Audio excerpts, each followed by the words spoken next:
Hello Taylor and viewers! So Taylor, today I'm going to respond to your response on my video about service.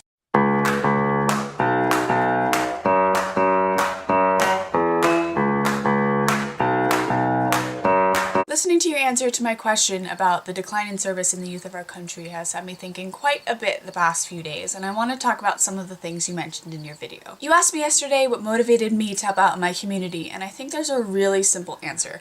My entire family has been doing community service since before I was born. My mom and dad were both super involved in scouting and made sure me and my siblings started in scouts as soon as you could. I was taught from a very early age that I and my happiness were not the most important things in the world. Global issues and local problems were never sugar-coated. Being the youngest meant that I was exposed to the in-depth discussion my family was having before I could even begin to understand the topic they were discussing. I understood that no matter how unhappy I was or how unfair I thought the world was, there was always going to be people in a worse position than myself simply because of the country that I lived in. But not everybody gets that kind of exposure. Taylor, you and I have been extraordinarily lucky to grow up in families that have encouraged and supported us in our endeavors. But the entire concept of service means that there are people that don't get that lucky. And I don't think it's right to rely on people in our positions to be the only ones involved in service. I think we need to find a way to reach out to the people who aren't predisposed to being active in their community and figure out how to get them involved. Because service is such a life-changing thing. I can't imagine who I'd be if I didn't grow up in this kind of environment, and I think it's important that everyone have the opportunity to be involved and have the knowledge on how to do it correctly. I definitely agree that if there's a decline, it has to be fixed with current technology. Our generation is so hooked on the internet, and if we're going to make an impact, it has to be through that platform.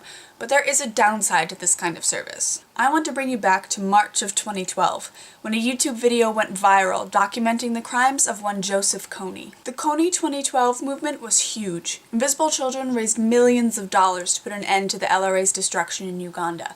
But this movement is a prime example of something we like to call one-click service. Invisible Children's video went viral because of people on the internet sharing it on all sorts of social media platforms. It became a worldwide phenomenon. People were calling out everywhere to put a stop to the LRA. But I want you to stop and think. Do you actually know what happened to Joseph Kony? Within about 2 weeks, maybe even less, the internet had moved on. There was barely a whisper about Uganda and the LRA, and a lot of things came to light about what we were really supporting. I could go on for hours about all of the things Invisible Children did wrong with this campaign, but what's really important is how quickly people forgot about it. With one-click service, someone presses like on Facebook, or retweets or reblogs something, but then that's the last time they think about it. Even though so little has been done, for a lot of people it feels like enough. The internet has created this someone else will do it complex. All you have to do is share it so someone else sees it, right?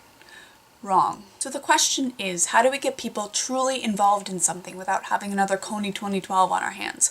It's important to use the internet as a platform for service, to let people know what's happening and how they can help. But how do we make people take action? How do we get them up off of their computers and actually help?